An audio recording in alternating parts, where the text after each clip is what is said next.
Assalamualaikum warahmatullahi wabarakatuh.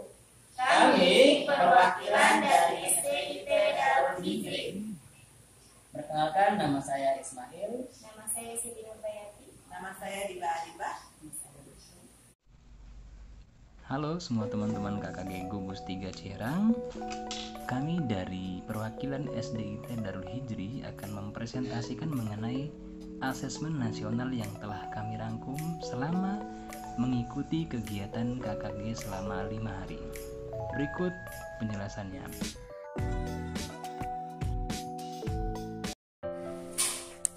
Assalamualaikum warahmatullahi wabarakatuh. Di sini kami akan menjelaskan tentang apa itu AN.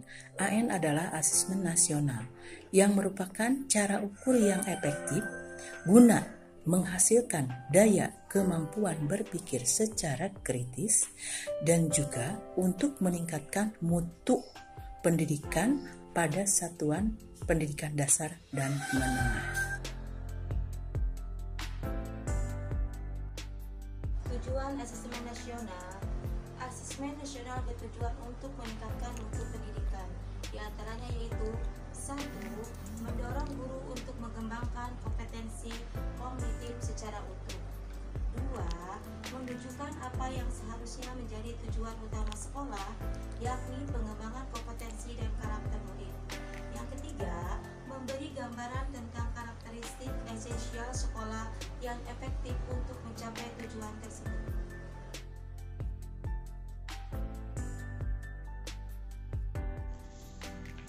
Asesmen nasional merupakan proses pemetaan mutu pendidikan. Nah, untuk memotret mutu pendidikan ini dilakukan melalui 3 instrumen.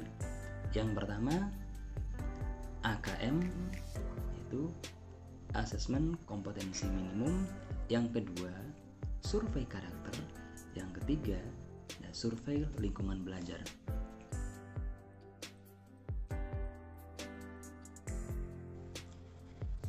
Asesmen kompetensi minimum merupakan penilaian mendasar yang diperlukan oleh semua peserta didik untuk mengembangkan kapasitas diri, sehingga implikasinya adalah siswa atau peserta didik mampu berperan dan berpartisipasi positif di dalam masyarakat.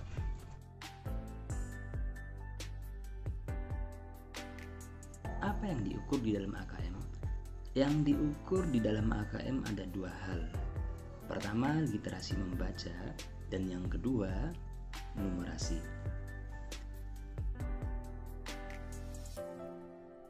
Literasi membaca berarti kemampuan untuk memahami, menggunakan, mengevaluasi, merefleksikan berbagai macam jenis teks untuk menyelesaikan berbagai masalah. Tidak hanya untuk menyelesaikan berbagai masalah, tetapi juga mampu mengembangkan potensi dan kapasitas individu sebagai warga Indonesia dan individu sebagai warga dunia. Sehingga dengan kemampuan literasi membaca ini mampu berkontribusi positif di dalam masyarakat. Komponen literasi membaca ada 3 hal. Yang pertama, konten. Yang kedua, proses kognitif. Dan yang ketiga ada konteks.